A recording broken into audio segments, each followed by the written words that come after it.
사도행전 7장 보시겠습니다.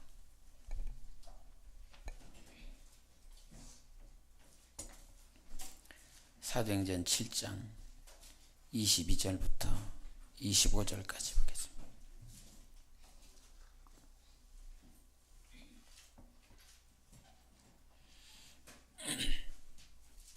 사도행전 7장 22절부터 25절까지를 보겠습니다. 교독하겠습니다. 모세가 애굽 사람의 모든 지혜를 배워 그의 말과 하는 일들이 능하더라.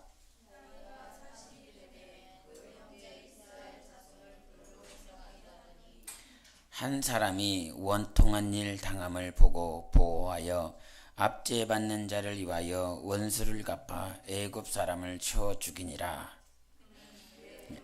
하나님께 자기의 손을 통하여 구원해 주신 것을 깨달으리라고 생각하였으나 그들이 깨닫지 못하였더라. 아멘.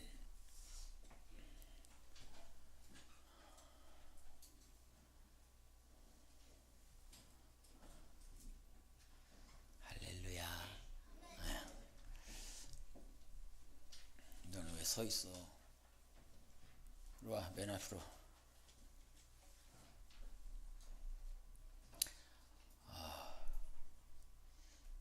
오늘 예배 딱 들어오기 전에 벌써 2014년 금요일이 돼야 마지막이구나 이게 딱 드니까 벌써 마지막이구나 그런 생각이 들었습니다. 빨리 와. 아니, 앞으로 오세요. 이쪽 앞으로 오세요. 아니, 이쪽으로 오세요. 이쪽으로.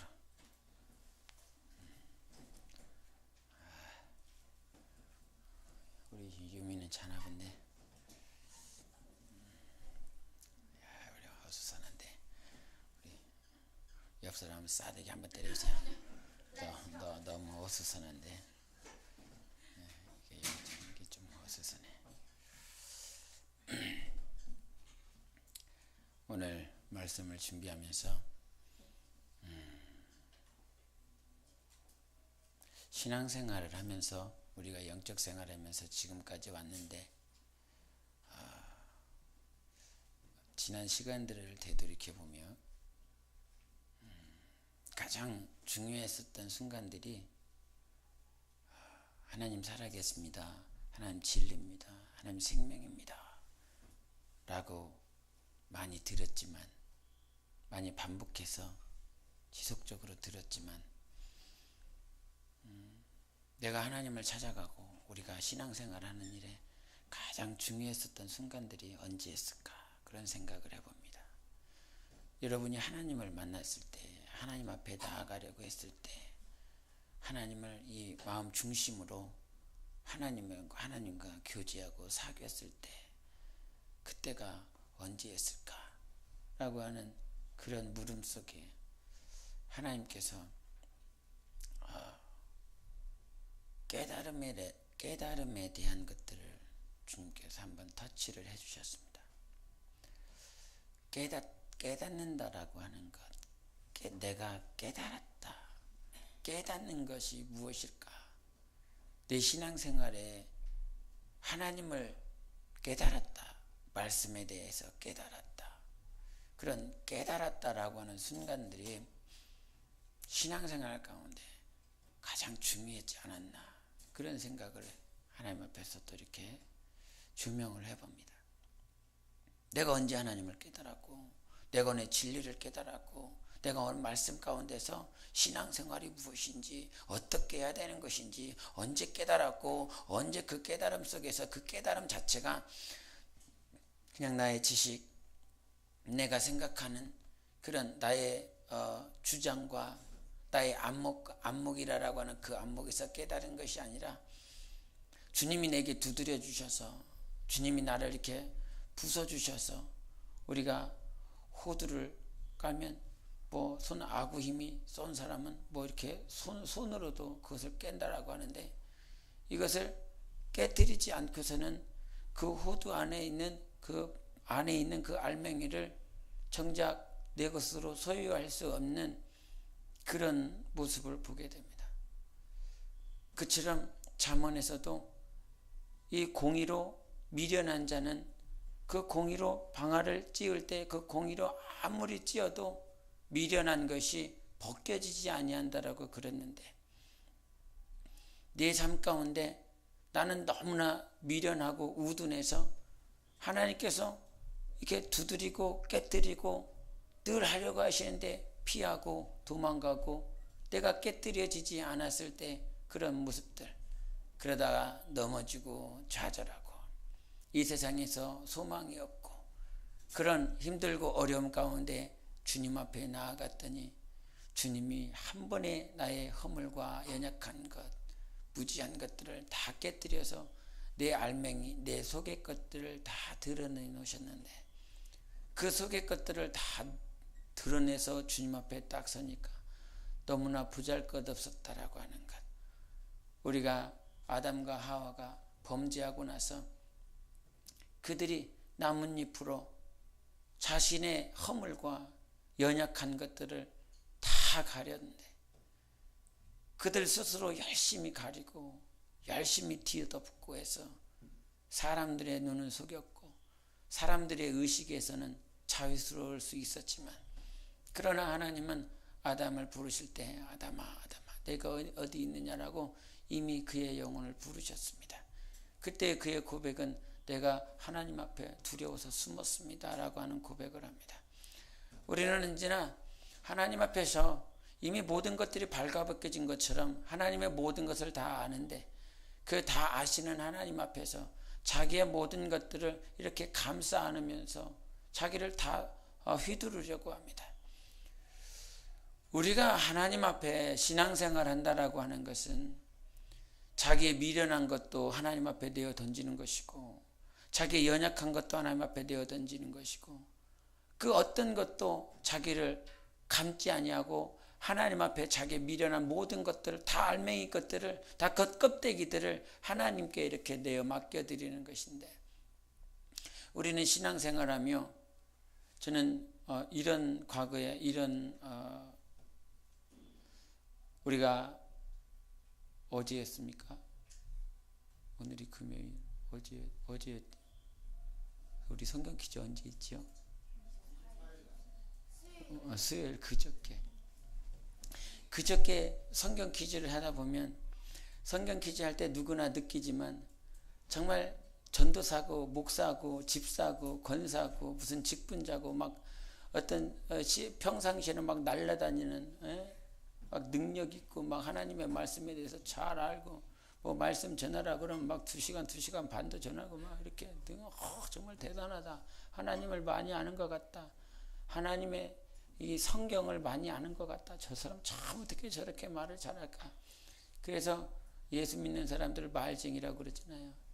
우리 예수쟁이들이 가서 말을 전하면 누가 질문하면 이렇게 피하고, 이렇게 질문하면 저렇게 피하고, 이렇게 그들 입장에서는 다 이렇게 막 조립이 다 됩니다. 말쟁이만큼 뛰어난 그런 집사고 전도사고 권사고 막 이랬는데, 성경 퀴즈 하다 보니까 뭐 물어보면 하나도 몰라요. 자기의 모든 것들이 다 이렇게 드러납니다. 야, 저 사람이 저 정도였나? 제가 여러분을 그랬다는 것이 아니라요, 과거에 그랬다는 것입니다. 저 역시도 그래. 저의 경험이죠. 전도사였는데, 시습 전도사였는데 성경 퀴즈를 하다 보니까 오히려 저 그 당시에 이제 예수를 제대로 믿은 지 한 3년 됐을래나 그때였으니까, 그때 뭐 함께 성경 퀴즈를 하다 보면 오히려 내게 맡겨주신 영혼들이 오히려 더 잘 아는, 뭐 성경을 많이 읽어본 것도 아니고 기도를 많이 하는 것도 아니고 어떻게 신앙생활을 해야 되는지 그냥 몰랐을 때 하나님께서 실습전도사 맡겨주셔서 그렇게 시작을 하다 보니까 오히려 내게 맡겨주신 영혼들이 더 잘 맞히는, 나보다 더 많이 아는, 그래서 그들 모습에 나라고 하는 사람은 전도사인 것 같기도 하고 말씀을 전하는 사람인 것 같기도 하지만 실제적으로 맞짱 떠보니까 성경 퀴즈로 맞짱 떠보니까 별거 아니더라 이거죠.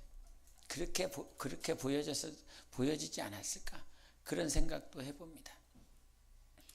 난다 긴다라고 하는 그런 집사들 권사들 자기 아는 말씀 구절만 알아요.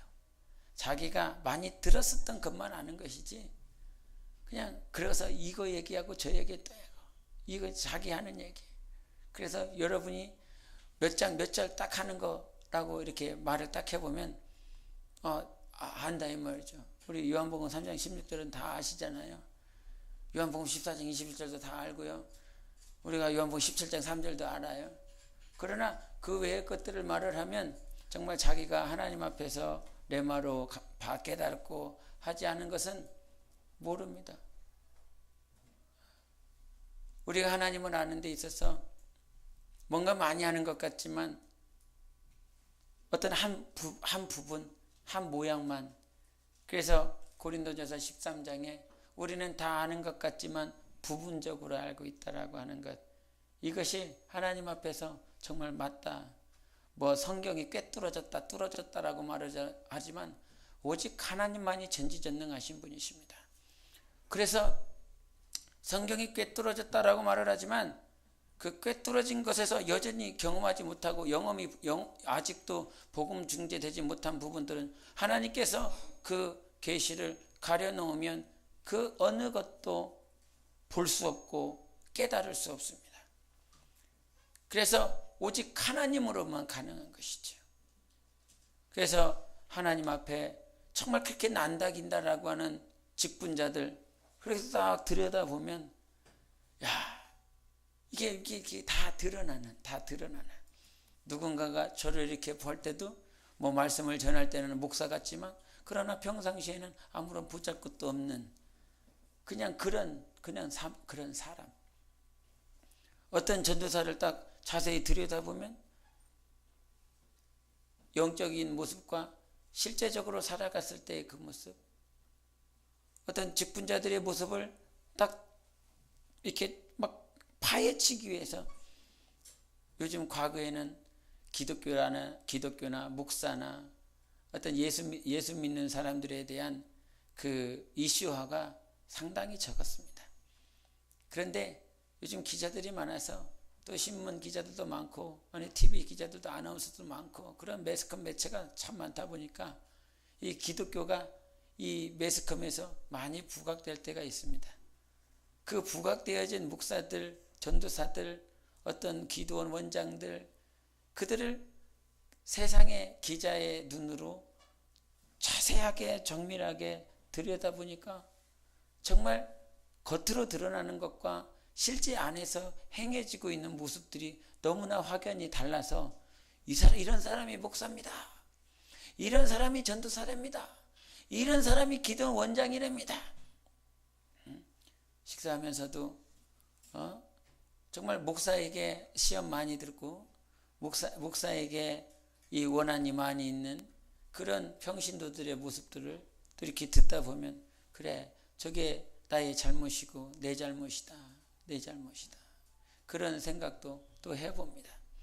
그러나 목사이기 전에 직분자이기 전에 그 한 사람 한 사람을 다 이렇게 자세하게 막 밀착 취재하는 것처럼 24시간을 딱 따라다닌다라고 한다면 정말 우리가 거룩이라고 하는 그 거룩한 사람처럼 하나님을 따라가는 하나님을 닮으려고 몸부림치는 그런 모습에 견준다고 한다면 과연 얼마나 그런 합당한 모습들 세상 사람들도 저 사람은 정말 하나님 믿는 사람이다 라고 할 그런 모양이 나올까. 저도 집에 있다 보면 애들이 말을 안 들으면 막 구레구레 소리 지를 때도 있습니다. 운동장에 가서도 애들한테 야 이 자식아 저 자식아 할 때도 있습니다. 그런 모양들이 이렇게 드러났을 때 내가 목사라는 사람이 맞을까? 우리 자신들을 보니까 그렇게 안 되더란 말이죠. 세상 사람들이 딱 봤을 때 저 사람은 진짜 예수 믿는 사람이야. 진짜 그런 모습들로 우리가 변화되어지기를 원하고 그렇게 합당한 길로 나아가기를 원하지만 순간순간 가장 가까이서 정말 밀착해서 찾다 보니 저 사람이 정말 예수 믿는 사람 맞을까? 그런 모양들이 참 많이 있어요. 우리 요한복음을 한번 보실까요? 요한복음에 저희 이 말씀을 보면서 13장을 한번 보시겠습니다. 요한복음 13장 34절과 35절을 보시겠습니다. 시작. 새 계명을 너희에게 주노니 서로 사랑하라. 내가 너희를 사랑한 것 같이 너희도 서로 사랑하라. 너희가 서로 내가 내 제자인 줄 알리라. 아멘. 저는 35절을 보면서 너희가 서로 사랑하면 이로써 모든 사람이 너희가 내 제자인 줄 알리라. 이 말씀을 보면서 모든 사람이 서로 사랑하면 모든 사람이 그것이 신자이든 불신자이든 아니면 세상 종교를 믿고 있는 세상 우상을 섬기고 있는 사람이든 주님이 말씀하셨습니다. 모든 사람이 너희가 내 제자인 줄 알리라. 그 말씀을 보면서 모든 사람이 내가 정말 사랑하는 길을 가면 내가 주님을 사랑하고 이웃을 사랑하고 정말 내 주위에 있는 모든 사람들을 사랑한다라고 한다면 모든 사람이 나를 바라봤을 때 당신은 정말 예수님의 제자입니다 라고 하는 그 고백을 할 것이라고 하는 이 말씀을 보면서 모든 사람이 나를 봤을 때에 정말 당신은 예수님 따라가는 예수 믿는 제자입니다 라고 하는 그 소리를 들을 수 있을까? 가장 옆에 있는 우리 사모가 나를 봤을 때 정말 당신은 정말 예수 따라가는 예수님의 제자입니다 라고 말할 수 있을까? 가장 가까이 있는 내 자녀들이 나를 보고 정말 당신은 예수 믿는 제자입니다 라고 그렇게 말을 들을 수 있을까? 다른 멀리 있는 사람들 말고 가장 가까이 있는 나를 늘 24시간 함께 생활하고 호흡하고 같은 식탁에서 같은 밥을 먹고 있는 그런 나의 자녀들이 와이프가 그렇게 당신은 정말 사랑하는 사람입니다. 주님 사랑하는 사람이고 이웃을 사랑하는 사람입니다. 그래서 당신은 예수님의 제자입니다 라고 하는 그런 소리를 가장 옆에서 내가 들을 수 있을까? 몇 점이나 될까? 그런 생각을 해봅니다. 우리가 하나님 앞에 쓴다라고 하는 것은 이 모든 이 세상 이렇게 밀착 카메라를 하다 보면 카메라를 숨겨갖고 이렇게 몰래 가갖고 그들이 어떻게 하는지 다 이렇게 뒤져보잖아요. 방에서 어떻게 하는지, 야외에서 어떻게 하는지, 사람을 만났을 때 어떻게 하는지, 남자한테는 어떻게 하고 여자한테는 어떻게 하고, 노인한테는 어떻게 하고 자녀들에게 어린아이들한테는 어떻게 하는지 그런 것들이 다 숨겨진 대로 다 나옵니다.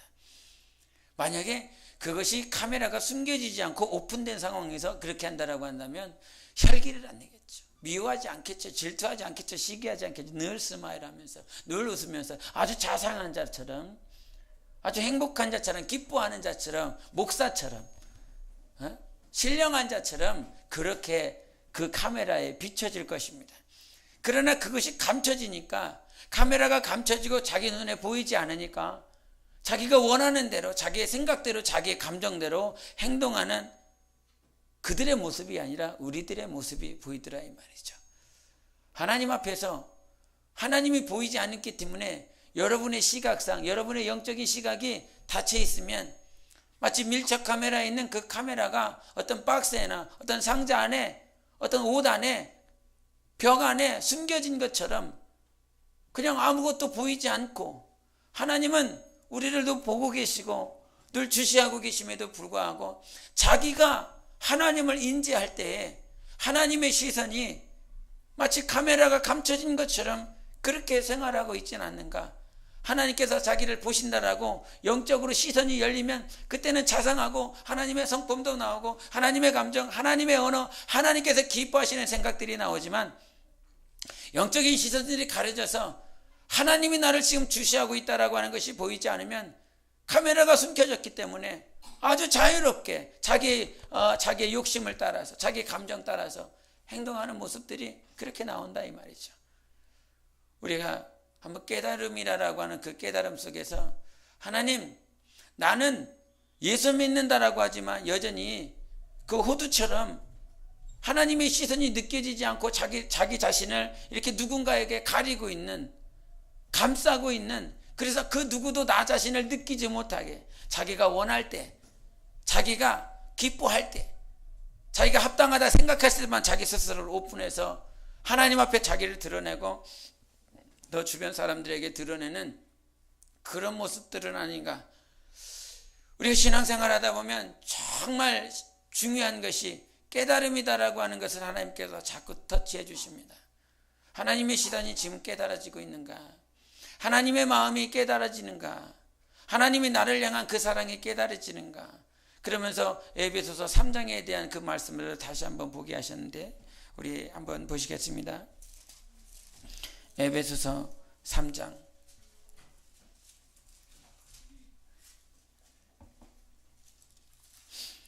우리 3장에 17절부터 19절까지 보시겠습니다. 에베소 3장 17절부터 19절까지 시작. 믿음으로 말미암아 그리스도께서 너희 마음에 계시게 하시옵고 너희가 사랑 가운데서 뿌리가 박히고 터가 굳어져서 능히 모든 성도와 함께 지식에 넘치는 그리스도의 사랑을 알고 그 너비와 길이와 높이와 깊이가 어떠함을 깨달아 하나님의 모든 충만하신 것으로 너희에게 충만하게 하시기를 구하노라. 아멘. 이 말씀 가운데서도 하나님께서 깨달으라라고 말씀하셨습니다. 19절 시작. 그 너비와 길이와 높이와 깊이가 어떠함을 깨달아 하나님의 모든 충만하신 것으로 너희에게 충만하게 하시기를 구하노라. 아멘. 이렇게 말씀하셨습니다. 깨달아라. 근데 뭘 깨닫느냐라고 한다면 그 하나님의 사랑의 길이와 깊이와 높이와 넓이가 어떠한지 깨달으라라고 말씀하셨습니다. 이것을 깨닫는다라고 한다면 깨닫는 족시로 하나님께서는 충만한 그 하나님의 사랑으로 사랑 가운데 하나님이 충만히 채워주시겠다라고 말씀하셨습니다. 우리가 깨닫지 못하는 신앙 때문에 하나님을 바라보지 못하고 하나님께서 우리에게 주시고자 하는 것들을 경험하지 못하더라 이 말이죠. 과연 얼만큼 깨닫는가? 얼만큼 깨달아야 내가 하나님의 그 사랑을 오늘도 하나님의 풍성히 채워주시는 그 사랑을 경험할 수 있을까? 신앙생활의 관건은 깨달음이더라 이 말이죠. 얼마나 깨달았냐? 하나님에 대해서 얼마나 깨달았냐? 오늘 3장 19절에 있는 말씀 가운데 하나님을 깨닫는 가운데 하나님의 사랑은 네가 얼마나 길이와 깊이와 높이와 넓이를 네가 깨달았느냐. 깨닫는 것이 중요하다. 깨닫지 못한다면, 하나님의 사랑에 대해서 깨닫지 못한다면, 하나님이 우리를 얼마나 사랑하는지 깨닫지 못한다면, 하나님께서 우리에게 얼마나 복 주시기를 원하는지 깨닫지 못한다라고 한다면 우리는 하나님 앞에 구할 수도 없습니다. 내가 하나님 앞에 얼마나 사랑을 받고 있는지 알지 못한다라고 한다면 하나님의 그 사랑을 내가 담을 수도 없고 경험할 수도 없습니다. 맨 처음 하나님 앞에 눈물을 흘렸을 때 그 눈물은 하나님이 나를 여전히 사랑하셨구나. 내가 보지 못하고 있을 때, 내가 정말 내 자신의 길, 내가 원하는 길을 가고 있을 때에도 하나님께서는 지켜보셨고 함께하고 계셨고 나를 보호하시고자 하는 그 하나님의 손길이 여전히 있었구나. 내가 방황할 때도 좌절했을 때도 낙심했을 때도 하나님은 여전히 나를 사랑하고 계시고 나를 보호하고 계셨구나라고 하는 그것 때문에 그것이 무엇이냐면 사랑이었다라고 하는 거죠. 하나님이 나를 얼마나 사랑하셨는지를 깨닫는 그 순간에 내 영혼은 눈물을 흘리며 내 영혼은 하나님을 그때 주시하게 되더라 이 말이죠.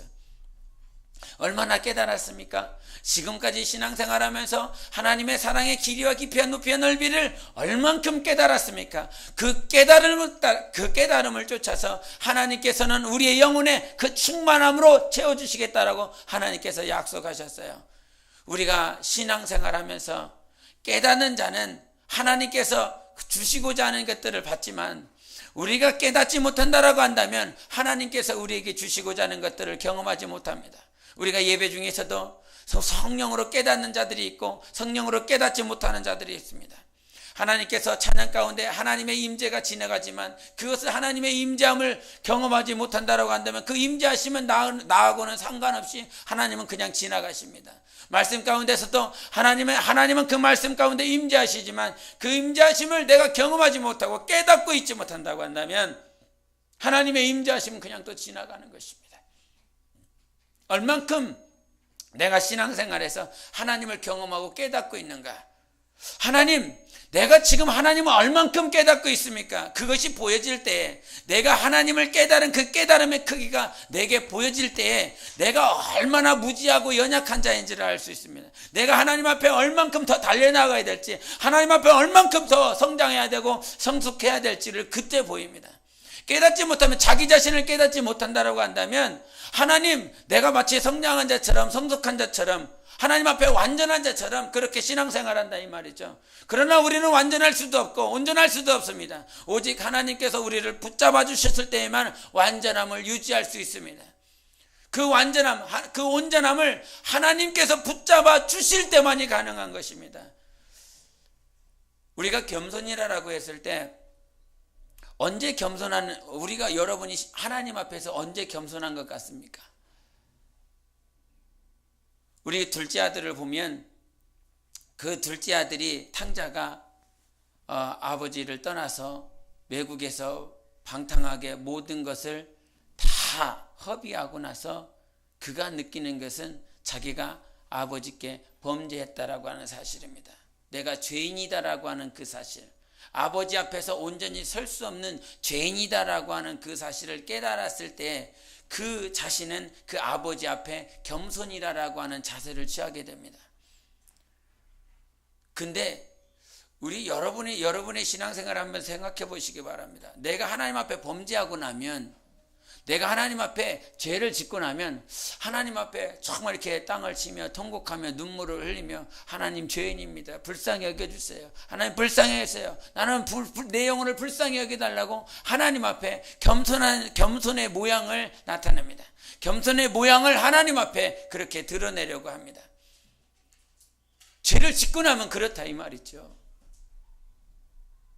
신앙생활 하다 뭐 잘못해갖고 하나님 앞에 범죄하고 나면 그제서야 하나님 앞에 시선을 돌리면서, 내가 둘째 아들처럼, 탕자처럼 그렇게 그제서야 시선을 하나님 앞에 돌리면서 하나님 앞에 무릎을 꿇는다 이 말이죠. 근데 그 사실보다 더 중요한 건, 우리가 하나님 앞에 죄를 범했을 때 하나님 앞에 겸손한 자세를 보일 수 있습니다. 무릎 꿇을 수 있습니다. 근데 그것보다 더 중요한 건, 우리가 죄를 졌기 때문에 하나님 앞에 겸손이라고 하는 무릎을 꿇는 것이 아니라, 죄보다 우리가 죄가 더한 것에 은혜가 더 깊다라고 크다라고 말씀하셨습니다. 하나님 앞에 겸손이라고 하는 그 겸손이 우리 안에서 자라고 성장하기 위해서는, 내가 죄를 범했기 때문에 하나님 앞에 겸손하려 합니다. 내가 하나님 아버지 허랑방탕하게 내 삶을 보냈습니다 라고 해서 하나님 앞에 겸손의 자세를 취해지는 것이 아니라, 오늘도 여전히 하나님께서는 내가 하나님 앞에 죄를 범했지만, 그것보다 더 중요한 사실은 하나님은 여전히 은혜 가운데 내게 은혜를 주셨다라고 하는 사실입니다. 죄가 나를 하나님 앞에 겸손케 만드는 것이 아니라, 내가 죄를 범했다라고 할지라도 하나님께서는 나를 값없이 살려주시고 값없이 용서하신 그 은혜, 값없이 주신 그 은혜라고 하는 그 은혜를 내가 깨달았을 때 하나님 앞에 무릎 꿇게 돼 있는 것입니다. 아무리 죄라고 하는 그 죄가, 내가 범죄했습니다, 범죄해서 아버지께 되돌아왔습니다 라고 했을 때, 아버지는 그 아들을 향하여서 은혜를 베풀어 줍니다. 네가 죄를 범했다가 아니라, 나는, 그 둘째 아들은, 탕자는 자기 스스로 압니다. 내가 죄를 범했다라고 하는 사실을 압니다. 그래서 아버지 앞에 왔습니다. 아버지 앞에 와서 나는 죄인입니다 라고 그랬는데, 아버지께서 자기 자신을 말을 할 때 너는 나쁜 놈이다 라고 하는, 너는 가산을 탕진한 놈이다, 불효한 자다 라고 그렇게 방치하고 포기해버린다라고 한다면, 그 둘째 아들은 그 아버지 앞에 자기는 죄인입니다 라고 하소연하고 무릎 꿇었지만, 그가 죄인인 것을 확실히 100% 온전하게 그 아버지께 나아갈 수 있었던 것은, 아버지가 그에게 무엇을 주었다고요? 은혜를 주었기 때문에 가능한 것입니다. 그래서 우리가 신앙생활 가운데 정말 중요한 건, 죄가 여러분을 겸손하게 만들지 않습니다. 죄는 오히려 우리를 타락하게 만들어버리는 것입니다. 범죄는 오히려 자기의 영혼을 상하게 하는 것입니다. 우리가 언제 일어납니까? 우리가 언제 살아납니까? 내가 범죄했어요. 내가 죄인이에요. 내가 죄인이에요. 그런 자는 그냥 죄인일 수밖에 없어요. 내가 죄인입니다. 내가 죄인입니다라고, 내가 하나님 앞에 범죄했습니다라고 하는 그 사실만 드러내고 그 사실만 진설하는 자기 입술로 고백하는 자는 뭐가 아무것도 없습니다. 그저 그냥 죄인이다라고 자기 자신을 인정하는 것입니다. 그것을 내가 죄인이다라고 하나님 앞에 무릎 꿇었지만, 우리가 그 무릎 꿇었다라고 하는 그 겸손을 완성시킬 수 있는 것은 하나님께서 내게 여전히 은혜를 주고 계시다라고 하는 사실을 알 때에 우리는 진정한 하나님 앞에 겸손의 자세를 보일 수가 있습니다. 하나님, 내가 오늘도 살아갈 수 있는 것은 하나님의 전적인 은혜 때문인 것입니다. 은혜 없이는 우리가 연약한 우리 자신 스스로가 이 호두처럼 자기 자신을 아주 감싸고 있지만, 아주 두껍게 싸매고 있지만, 그 싸맨 것들을 하나님께서 부시려고 했습니다. 하나님께서 깨뜨리려고 했습니다.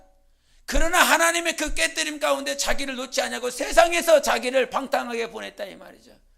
그렇게 그 삶 가운데서 깨지고 부서지고 다 아무것도 설 수 없는 그가 하나님 앞에 왔더니 하나님은 여전히 나를 사랑하고 계시고 있더라 이 말이죠. 여전히 아직도 나를 사랑하고 계시고 있더라는 사실.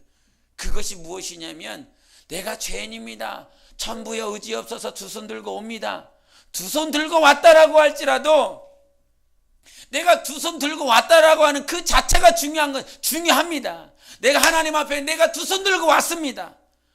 천부여, 하늘에 계신 아버지여, 내가 두 손 들고 아버지께 왔습니다 라고 하는 이 사실도 중요하지만, 더 중요한 사실은 천부여 의지 없어서 내가 두 손 들고 왔습니다, 아버지께 왔습니다 라고 했을 때 아버지가 나한테 뭐라고 말씀하셔야 돼요? 내가 너를 사랑한다. 내가 너에게 나의 아들의 피가, 내 아들의 살을 찢어 네 영혼을 여전히 사랑한다 라고 하는 그 은혜가 있었을 때에 우리는 진정 내가 아버지 하나님 앞에 그 겸손함을 지킬 수 있습니다.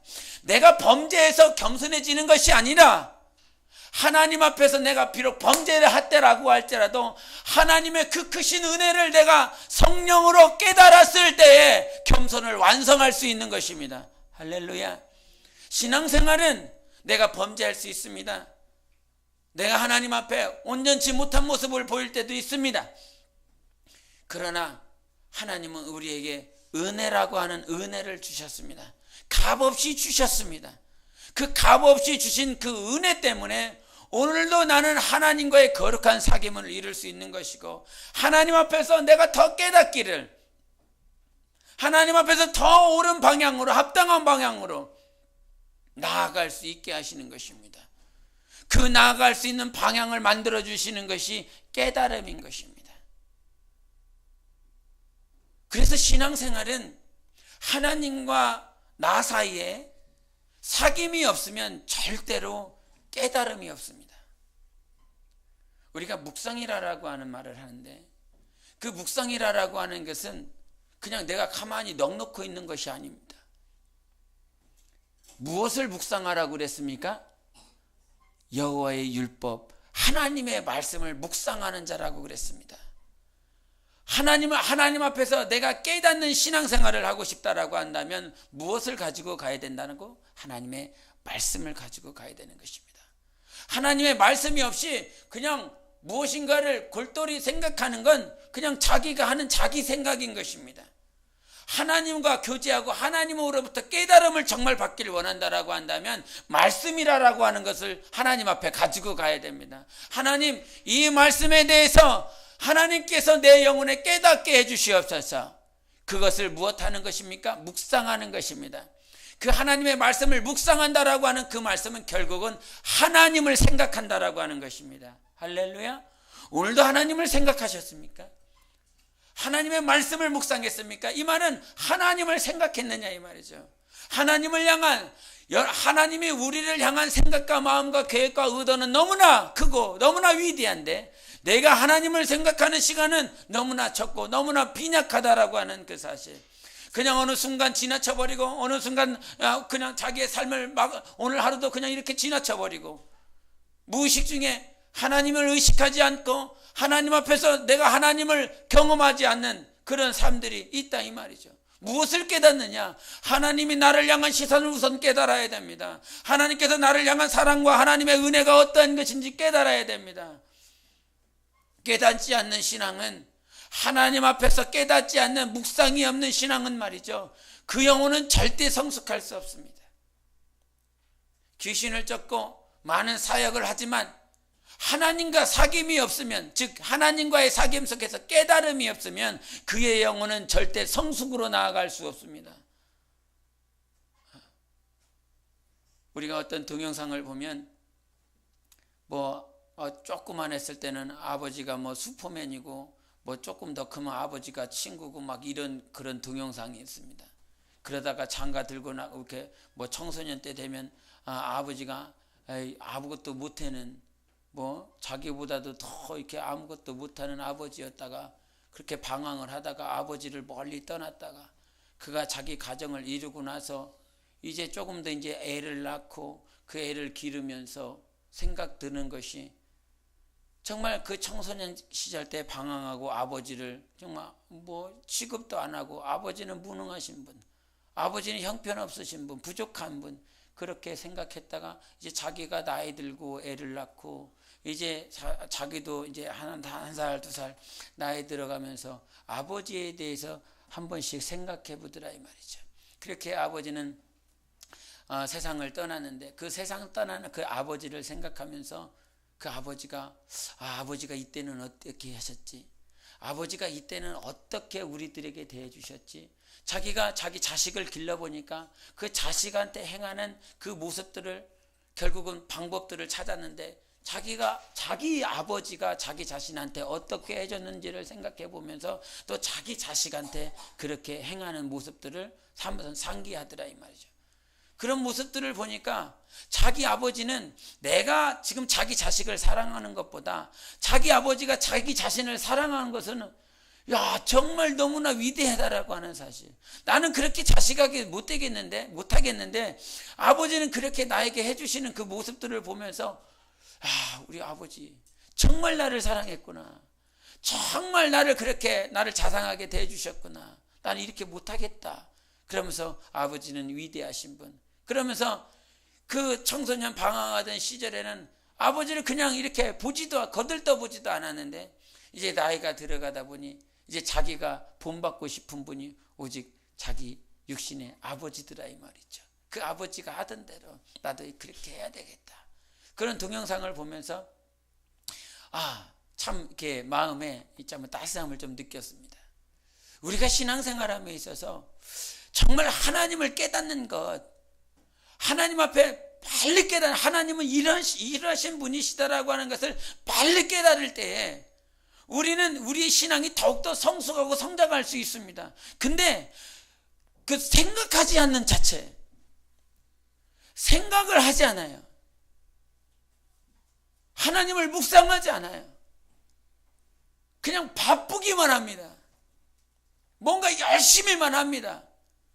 자기가 보여지는 보여지는 외적인 그 모습이 마치 아담이 무화과 잎으로 자기를 감싸 안는 것처럼 다 이렇게 감싸 안는다 이 말이죠.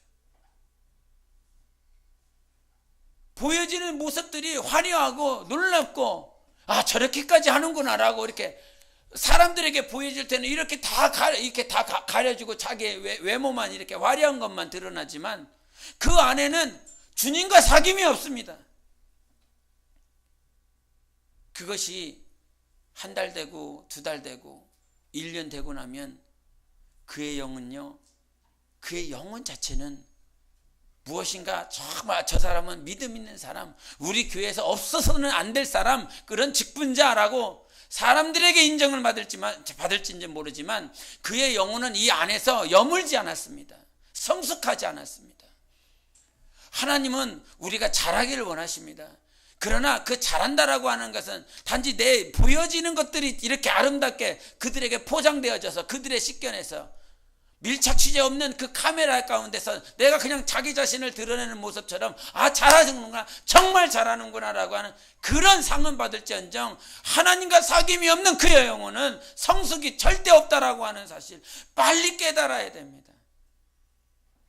하나님과 사귀는 자가, 우리가 과거에 이런 말을 들었단 말이죠.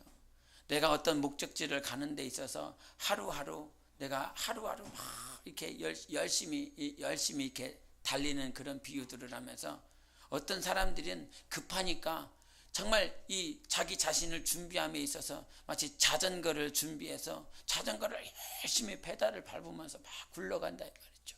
자기 열심을 다했어요. 지금 당장 막 열심을 내니까, 그래서 열심을 다해서 그 페달을 밟았습니다. 그러나 어떤 이들은 자전거를 만들어서 가는 것이 아니라 지금 아무런 미동도 없고 아무런 요동함도 없고 보여지는 것도 없지만 그가 비행기를 만들더라 이 말이죠. 그 자리에서, 자기가 있는 자리에서 열심히 부속을 챙기고 그것을 만들어서 하나 무엇인가를 만들어 간다 이 말이죠. 그래서 페달을 밟는 사람들은 주변에서 봤을 때 열심히 달리는구나, 열심히 땀내어서 뛰는구나, 열심히 한다라고 하는데 열심히 달려나가지만, 그러나 그가 비행기를 만들고 나면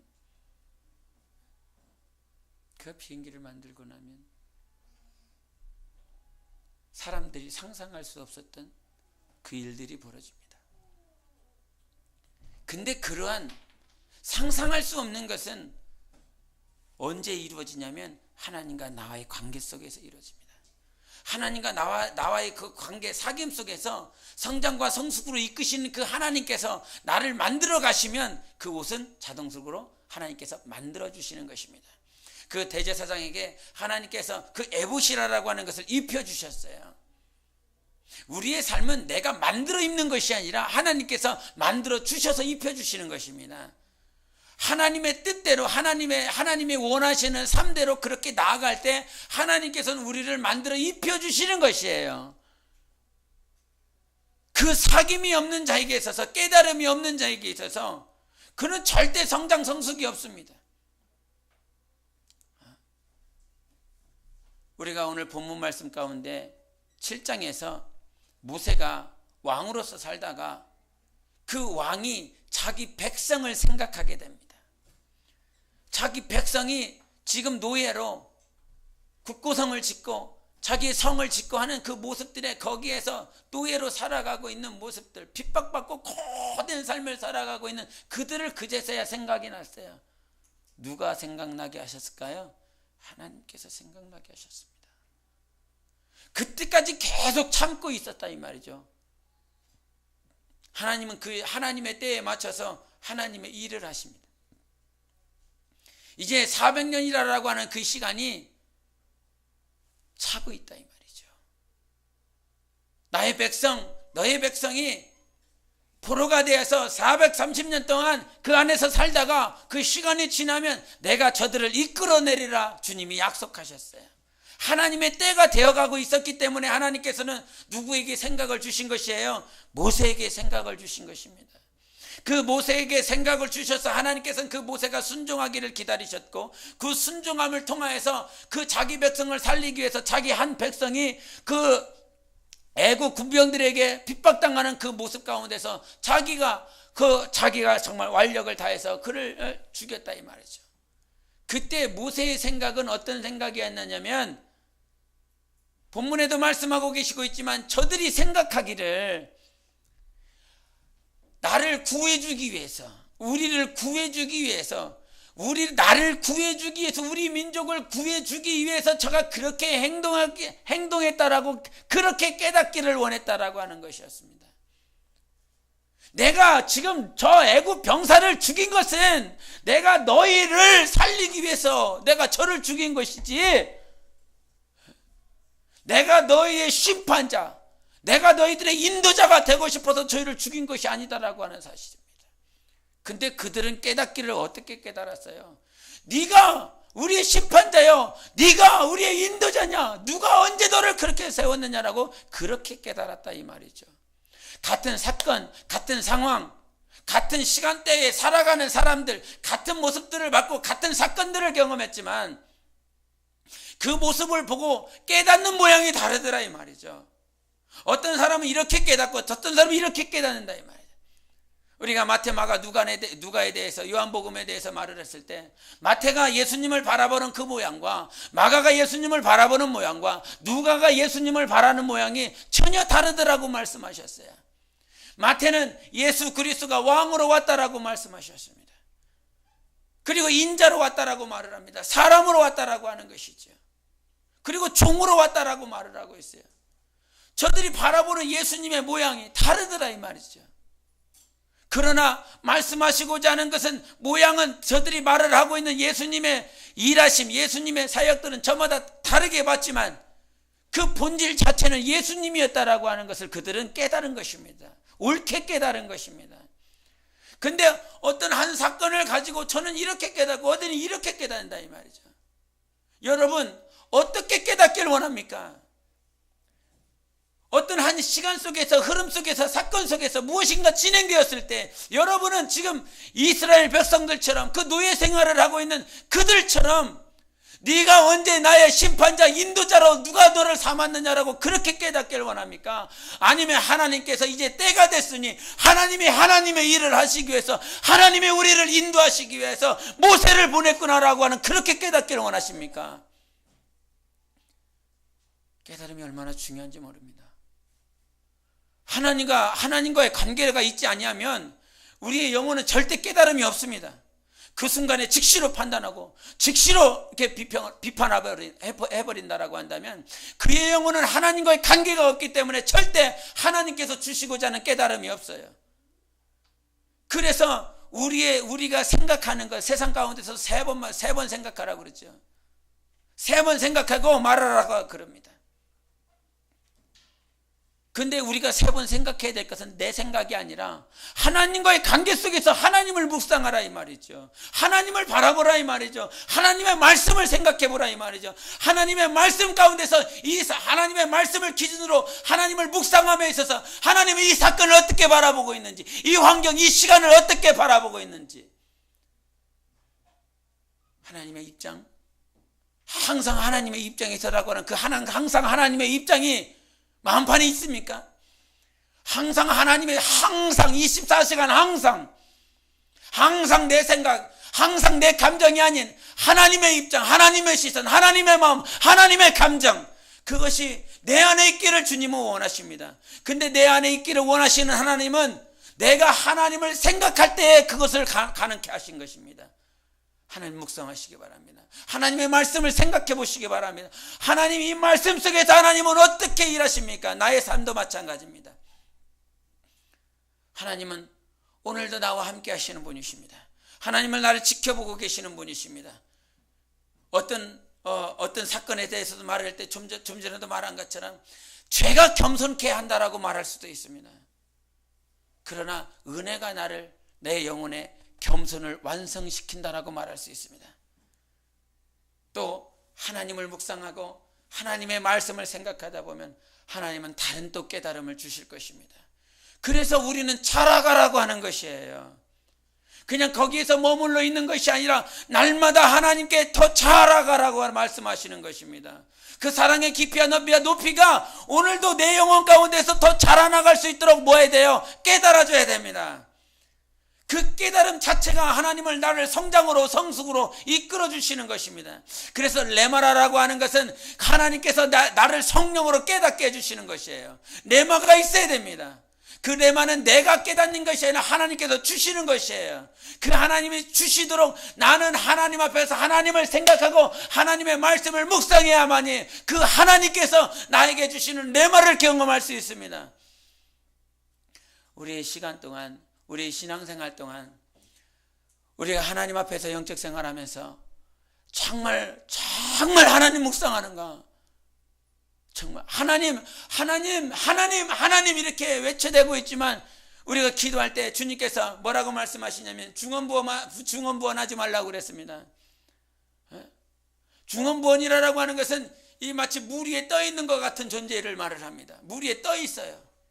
저 안에 중심이, 저 물 안에 저 수심, 저 중심 가운데 무엇인가 있는데 그 중심에서부터 올라와야 되는데 저 수면에 있는 마치 그 연꽃처럼 그 붕붕 떠 있는 그것들처럼 그냥 껍데기만 하나님 앞에 예수여 하지만, 하나님을 찾지만, 아버지를 찾지만 이 마음의 중심이 하나님을 향하여 가지 않는다라고 하는 것이죠. 그것은 절대로 내 마음에 주님과 사귈 수 없기 때문에 내 말은 절대 경험할 수 없는 것입니다. 갈급한 심령, 상한 심령, 이 중심에 있는 것들이 주님을 향하여 갔을 때 하나님을 경험할 수 있고 하나님을 만날 수 있는 것입니다. 그 만날 수 있다라고 하는 그 사실 가운데서 하나님이 오늘도 여전히 나를 지켜보고 있습니다. 내가 너 만날 거야. 내가 너를 지켜볼 거야. 그래서 그 깨달음으로 말미암아 하나님 앞에 나아가는 신앙이 성장과 성숙으로 이어집니다. 정말 성장해야 됩니다. 성숙해야 됩니다. 무엇 가지고? 하나님과의 관계 속에서 깨달음을 가지고. 그 깨달음이 우리의 영혼을 더 풍성하게 합니다. 신앙이라고 하는 건 그 신앙 속에서 우리는 자라나가고 있지만 하나님 앞에서 제발 자기 자신을 좀 조명해 보시기 바랍니다. 자기 자신이 지금 어떻게 신앙생활을 하고 있는지, 어떻게 하나님을 향하여 나가고 있나. 겉모양을 가지고 하나님은 진단한다고 말씀하신 적이 한 번도 없습니다. 네 영혼이 지금 어떤지를 주님은 보기 원하세요. 아무리 이 찬양을 아무리 많이 한다라고 할지라도 그 찬양 중에 임하시는 분은 내가 찬양을 하기 때문에 주님이 임하시는 것이 아니라 내가 내 마음에 주님이 없다라고 한다면 주님은 만나실 수 없습니다. 세상 사람들도 찬양이라고 하는 것을 해요. 우리 애들 학교에 가보니까 애들은 당신의 사랑받기 위해 태어난 사람 그거 다 부른다고 합니다. 다 한다라고 그럽니다. 세상에서도 드라마를 통해서, 영화를 통해서 그 CCM이라고 하는 그 복음성을 다 이렇게 방영을 해줬어요. 그래서 누구나 들으면 저 노래 그럽니다. 그러나 세상 사람들이 부르는 그들의 노래와 우리의 영혼이 하나님을 찬양하는 건 다른 것입니다. 내 입술로 찬양하는 것이 아니라 내 중심으로 하나님을 찬양하는 것이기 때문에 하나님은 여전히 우리 마음 가운데, 우리 중심 가운데 계시길 원하세요. 하나님, 우리 교회가 정말 해야 될 것 가운데 하나가 무엇이냐면 이 성장과 성숙이 있다라고 하는데 외향적인 것, 겉으로 드러나는 것, 그러나 이 안에는 썩어 문드러지고 있는 것, 이 안에는 정말 낡고 부서지고 깨지고 그 어떤 것도 세워지지 않는 것, 그것이 무엇인지 압니까? 종교생활입니다. 이 안에는 아무것도 없는데 그냥 겉에만 열심히 하는 것, 무당이 열심히 뜁니다. 그 작두에서 있는 힘을 다하여, 힘을 다하여, 목소리를 다하여 자기의 상하가 다 육신을 상해가면서 있는 힘을 다합니다. 그랬더니 주변 사람들이 옆에서 무엇인가 대단한 것 같고 신령한 것 같고 그렇다 이 말이에요. 그러나 우리 하나님의 입장에서는 귀신에 불과한 것입니다. 똥에 불과한 것입니다. 아무것도 아닌 것이에요. 겉의 모양이 화려하고 정말 이게 대단한 것 같지만 하나님은 그 똥으로 여깁니다. 우리 하나님은 우리 영혼 사랑하십니다. 영혼을 사랑하신 그 하나님 앞에서 내 영혼을 만들어가는 과정 가운데서 하나님의 말씀을 묵상하지 않는 것은 여러분 자신을 절대로 성숙이라고 하는 그 과정으로 나아가게 하지 않을 뿐만 아니라 우리가 어떤 사건에 대해서 왜입니까 주님? 왜입니까? 라고 하는 그 단어, 그 물음은 내가 하나님과의 관계, 사귐을 통해서, 묵상을 통해서 해결이 되는 것입니다. 절대로 내가 그냥 열심히 뛴다고 해서 왜입니까? 라고 하는 것이 해결이 안 돼요. 오늘도 말씀 가운데서 하나님 정말 왜입니까? 하나님과의 관계 속에서 하나님을 깨닫기 원합니다. 그 하나님을 깨달을 수 있는 그 깨달음은 전적으로 성령으로 가능한 것입니다. 우리가 지혜와 계시의 영이라고 그랬어요. 그 지혜와 계시의 영으로 말미암아 하나님을 알 수 있는 것입니다. 성령으로 하지 않고서는 그 어떤 것도 하나님에 속한 것을 알 수가 없어요. 내가 무엇인가 열심을 내서 할 수 있다라고 한다면 그것은 종교다 이 말이에요. 내가 열심을 다해서 누군가를 섬길 수 있다라고 하면 그건 종교라 이 말이에요. 열심을 다해서 섬길 수 있는 건 세상 사람들이 하는 것입니다. 세상 사람들도 우리보다 더 잘해요. 네? 여러분이 하는 그것보다 훨씬 잘한다 이 말이에요. 그 요셉 의원이라고 하는 그 요셉 의원이 지난주인가 그 TV에서 방영됐다라고 합니다. 보지는 않았는데 그 어떤 소식을 보니까 그 소식에 그 병원 원장님이 거의 한 1987년부터 무료로 빈곤층들 아니면 소년소녀 가장들 그렇게 힘이 없고 물질이 없는 그런 사람들을 무료로 이렇게 진료를 해줬더라고요. 그 진료를 해주는데 자기 자신이 병원에서 큰 병원에서 일을 하시다가 이제 어느 정도 나이가 드셔서 이제 명예퇴직하기 한 7년이 남았는데 이렇게 살아서는 안 될 것 같다. 이렇게 살아갖고는 내가 안 될 것 같다. 그것을 그 명예퇴직하는 걸 다 빨리 접어버리고 7년 미리 그 병원에서 나와서 그 요셉 의원을 시작했는데 그 요셉 의원을 시작하면서 자기 발로 다 찾아다닙니다.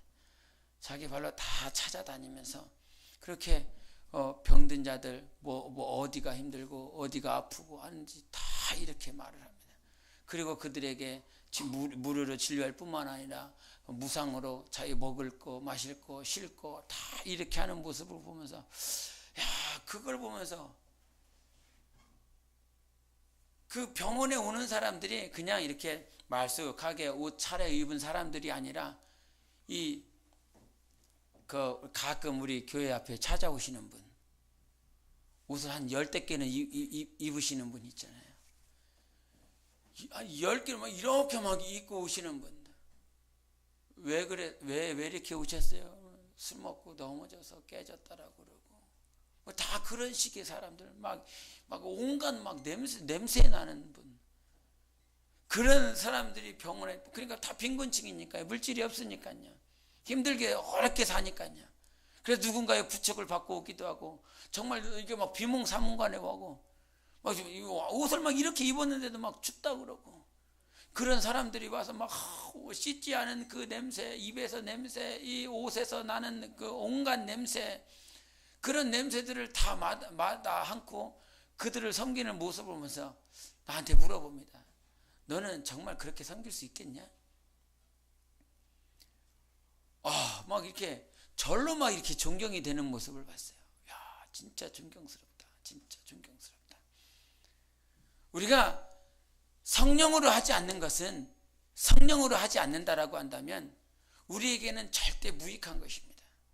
세상은 우리가 섬길 수 있는 것보다 더 아름답게 섬길 수 있습니다. 그 요셉 의원이기 때문에 분명히 하나님을 믿고 있는 자들이 분명 하나님을 섬기는 것처럼 그의 영혼들을 섬길 것입니다. 우리는 분명히 그런 삶도 우리가 하나님 앞에 정말 이렇게 자기 자신을 진단하면서 내가 과연 그렇게 살 수 있겠습니까? 저는 가끔 가다가 이분이 이렇게 교회 앞에 오시면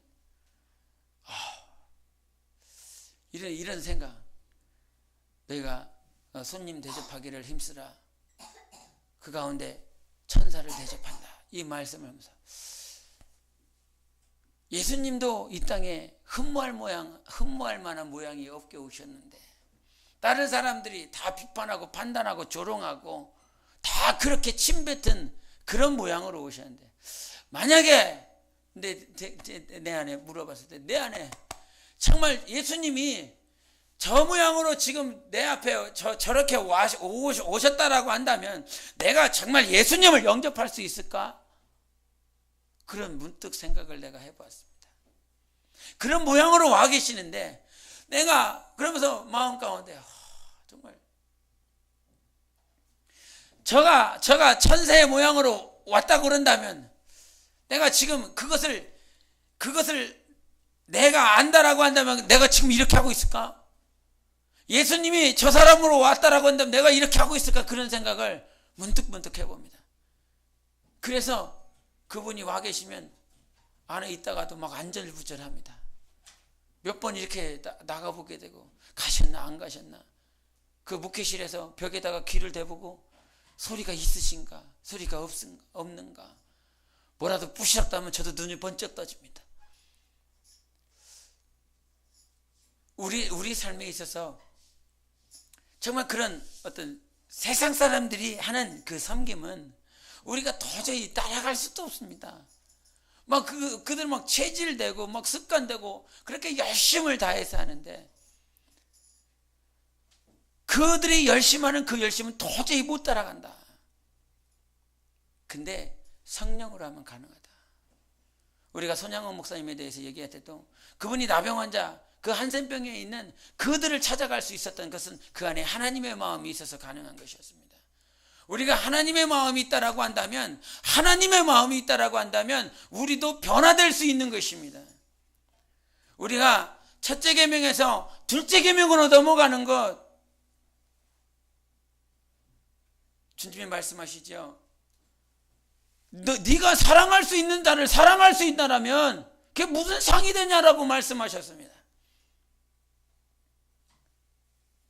네가 사랑할 수 없는 사람, 네가 포용할 수 없는 사람, 네 감정대로 네 생각대로는 도저히 감당이 안 되는 사람, 나 자신을 욕하고 핍박하고 조롱한다라고 하지만 그것을 누구처럼? 예수님처럼이라고 그랬습니다.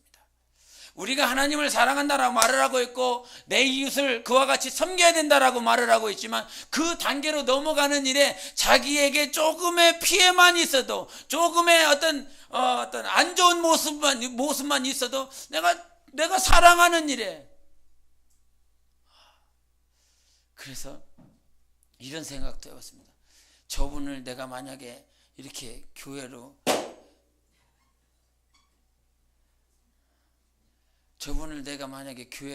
여기 유아실로 딱 데려가고 이렇게 하루 푹 주무시게 하셔서 그분의 냄새가 유아실에 딱 퍼져 있었을 때 여러분들이 문을 열고 딱 들어와서 문을 딱 열었을 때 그 모습이 행복해요.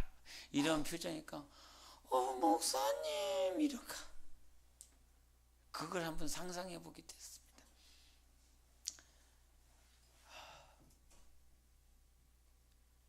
우리가 여러분의 모습이었습니다. 저의 모습이었습니다. 내가 예수 믿기 이전에 저의 모습이었습니다. 확실히 저의 모습이었습니다. 그의 육신의 모양처럼 굽은 몸뚱이 아니고 삐쩍 마른 몸뚱이 아니었지만 내가 세상 가운데서 예수님 모르고 방황했을 때의 모습이 그와 다를 바가 없습니다.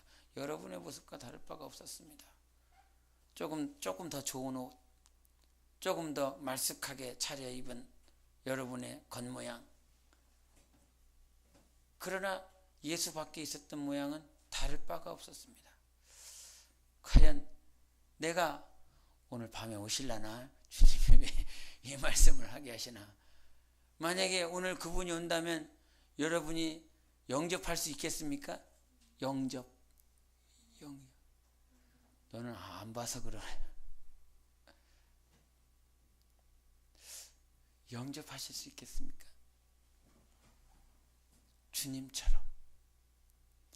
주님이 그 모양으로 오셨다라고 한다면 페이스북을 보면서 한 2만 명 되는 교회 목사님이 자기가 취임 예배가 있었는데 그 취임 예배에 안 가고 온갖 거지의 모양새를 하고 그 2만 명 되는 교회 그 정문 앞에 있더랍니다. 그래갖고 그 정문 앞에서 거지처럼 하고 있는데 그 2만 명 되는 교인들이 그 교회를 들어가면서 빨리 가라고, 여기 있으면 안 된다고, 저리 가라고. 그 말을 듣고 아무도 그 사람에게 이 교회로 들어오시라고 하는 사람이 하나도 없더래요. 이제 취임 예배 시간이 다 돼가고 있는데 그 취임 예배 때 이제 취임 예배 이제 그 사회자가 오늘 취임하실 목사님을 모시겠습니다. 그랬더니 그 거지가 앞으로 뚜벅뚜벅 나아가더니 그 거지가 단상하게 쓰더래요. 그 단상에 서서 하는 말이 마태복음 25장에 있는 말씀을 하시면서 그 양과 염소에 대한 얘기를 하시더래요. 그 오른편에 있는 자, 정말 병든 자를 감싸 안으면서 감옥에 갇힌 자를 돌보면서 못 먹는 자를 먹이를 먹여가면서 그렇게 감싸 안았었던 자가 바로 오른편에 있는 양떼들이었다라고 말을 하면서 그 말씀을 전할 때 저 앉아 있었던 사람들이 한 명씩 두 명씩 울기 시작하더래요. 그 얘기를 하면서 그 교회가 그 사건을 통해서 변화되어지는 그런 모습들을 이제 페이스북을 통해서 그런 얘기를 경험했는데, 과연 여러분은 그럴 수 있을 것 같습니까? 그거는 뭐 다른 교단, 다른 교파에 있는 사람들이 잘하는 거야. 그럼 여러분은 잘하십니까? 하나님의 심정을 가지고 그거는 어떤 세상에서 종교가 말을 하는 것이 아니라 주님이 말씀하시는 것입니다. 주님이 정말 나를, 바리새인들도 자기가, 바리새인들, 사두개인들, 서기관들, 장로들, 대제사장들, 그들은 말쑥한 옷차림을 입고 있었지만 예수님이 오시는 그 예수님을 아무도 영접하지 않았습니다. 누가 영접했습니까? 창녀들이 영접했습니다. 거지들이 영접했습니다. 그 어떤 이 세상에 어떤 권위와 권세, 물질, 명예를 가지고 있는 자가 예수 그리스도를 영접한 것이 아니라 가장 없는 자, 가장 부족한 자, 가장 지혜도 없는 자들이 그들 예수님을 영접했습니다. 우리가 첫째 계명에서 둘째 계명에 넘어간다라고 했을 때 우리는 하나님의 마음, 하나님의 성령으로 말미암아 영혼을 사랑할 수 있어야 됩니다. 할렐루야.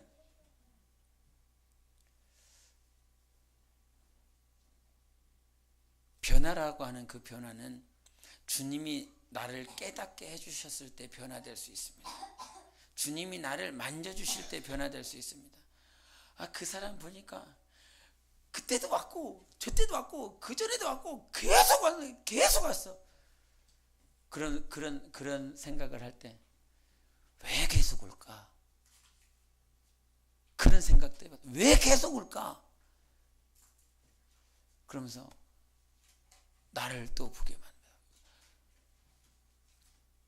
주님이 나를 사랑하시고 주님이 나를 인도하시고, 그런 삶 속에서 분명히 하나님 나를 인도하고 계시고, 내가 만나는 사람, 우리가 그랬습니다. 내가 만나는 사람, 내가 이렇게 얘기하는 사람, 내가 사귀는 사람, 그 사람까지도 모든 만물을 들어서 하나님께서 나를 성장과 성숙으로 인도하신다면 저 사람이 왜 많고 많은 곳에서 많고 많은 곳이 있는데 구태여 1층, 2층, 3층, 4층, 5층까지 있는데 1, 2, 3, 4, 5층 저 지하도 있는데 지하가 더 따뜻하지 않을까?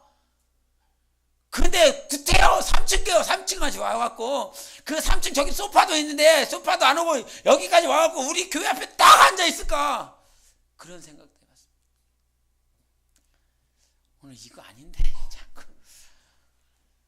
왜 그랬을까? 왜라고 하는 생각을 하면서 주님 왜 지금 자꾸 옵니까? 내가 전에도 만났어요. 맥도날드에서도 만났습니다. 왜 만나게 하실까? 그런 생각을 해보게 됩니다. 하나님 왜 그러는 거예요? 그러면서 나 자신을 보게 되죠.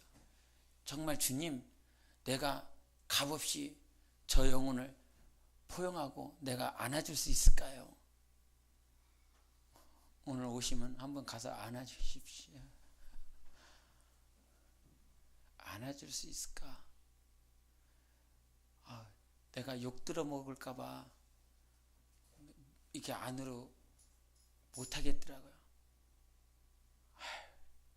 냄새나고 이거 어떻게 하려고.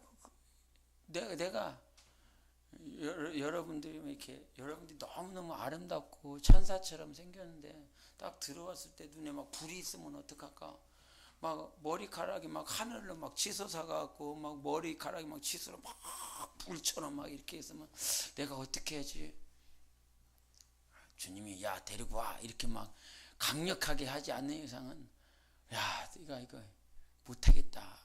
그런 생각에 제 마음을 몇 번을 접었는데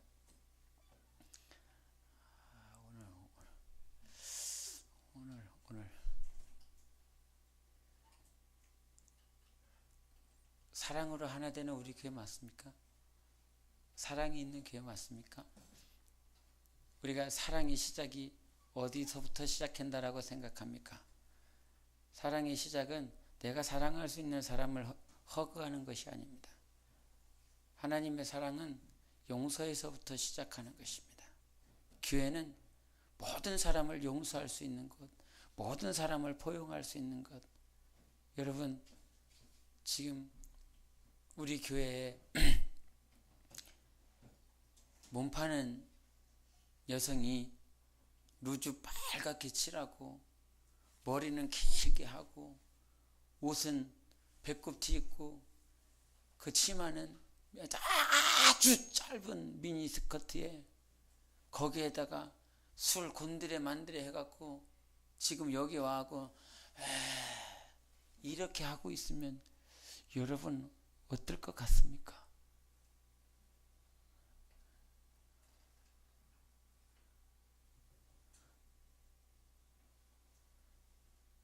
사랑으로 하나 되는 교회, 사랑으로 함께 지어지는 교회. 하나님은 그게 힘들겠죠. 그게 어렵겠죠.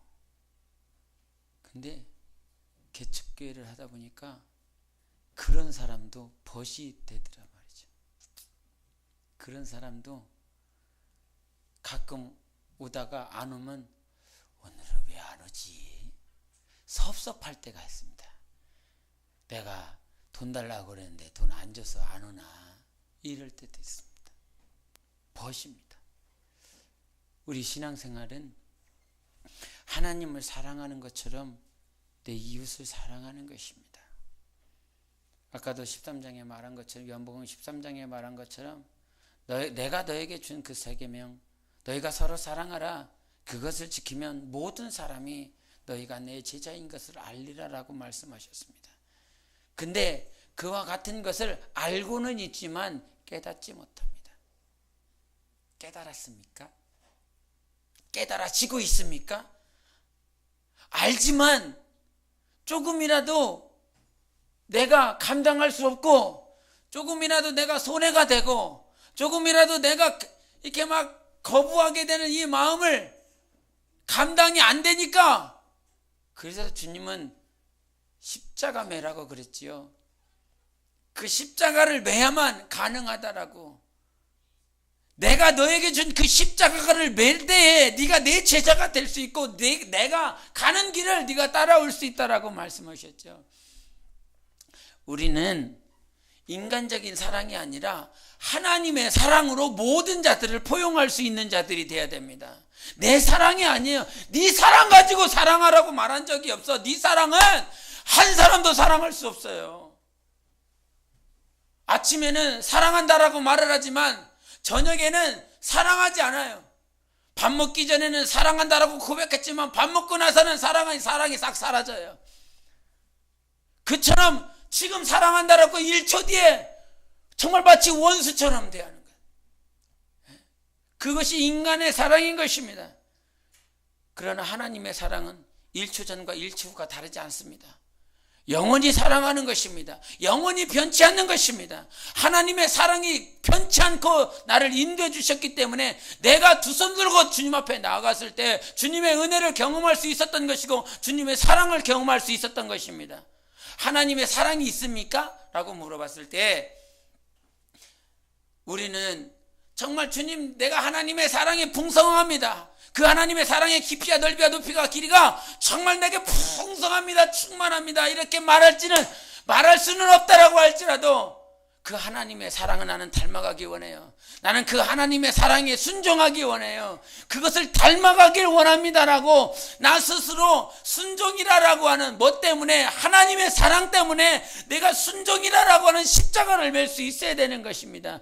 네가 서로 사랑하면 내 제자가 된다. 너희가 입술로만 사랑하지 말라. 너희가 행함으로 그 사랑을 보이라라고 말씀하셨습니다. 그처럼 깨달아져야 돼. 깨달아져야 돼. 그냥 그렇지, 사랑해야지. 사랑이라고 하는 단어가 정말 좋아요. 사랑이라는 단어가 그냥 좋아, 듣기도 너무너무 좋아요. 그러나 그 사랑은 성경에서 분명히 말했지만 그 사랑이라고 하는 건 내가 할 수 있는 사랑이 아니라 내가 불가능한 사랑도 할 수 있어야 된다라고 가르쳐주고 있습니다. 주님 앞에 깨달아져야 되고, 이것을 내가 성령께서 내 영혼을 붙잡아 주셨을 때 그거는 가능한 것입니다. 주님께 날마다 깨달음을 허락해 달라고, 하나님 나 부족하고, 오늘도 주님을 묵상하면, 하나님의 말씀을 묵상하며 주님 내게 주시고자 하는 말씀이 무엇입니까? 나를 뭘 깨닫기를 원하십니까? 나 그렇게 깨닫기 원합니다. 그렇게 깨닫고 깨닫는다라고 하는 것은 이거였구나, 이거였어, 말씀이 그거였구나 아니라 그 말씀을 그렇게 깨닫고 그렇게 살라고 하나님께서 주시는 것입니다.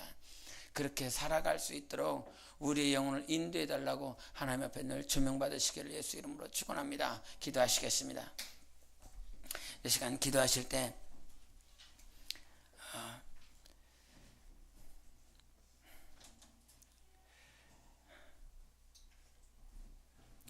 오늘도 하나님의 사랑을 생각하며, 내가 지금까지 내가 사랑할 수 있는 사람만 사랑하려고 한 건 아닌가? 내 자식도, 내 남편도, 내 스스로도 사랑할 수 없으면서 저는 사랑할 수 있어, 내가 저 사람만큼은 내가 사랑할 수 있어, 힘을 다해 사랑하면 사랑할 수 있어, 그렇게 생각해 온 것은 아닌가? 하나님 아버지, 나는 주님의 감동하시지 않고 주님이 나를 붙들어 주시지 않으면 인간의 사랑으로는 그 어떤 자도 내가 사랑할 수 없는 자인 것을 압니다. 오늘도 주님 내게 깨달음, 성령으로 깨닫게 하여 주셔서 하나님의 그 사랑의 길이와 깊이와 높이와 넓이가 내 안에 정말 어떠한지 깨달아서 그 하나님의 사랑을 내 안에 충만히 채워주심으로 그 사랑을 증거하고 나타내고 그 사랑이 흘러갈 수 있는 삶을 입술로 아닌 행함으로 살아갈 수 있는 자로 성장시켜 주시고 성숙시켜 달라고 우리 같이 예수 외치고 기도하시겠습니다. 예수요.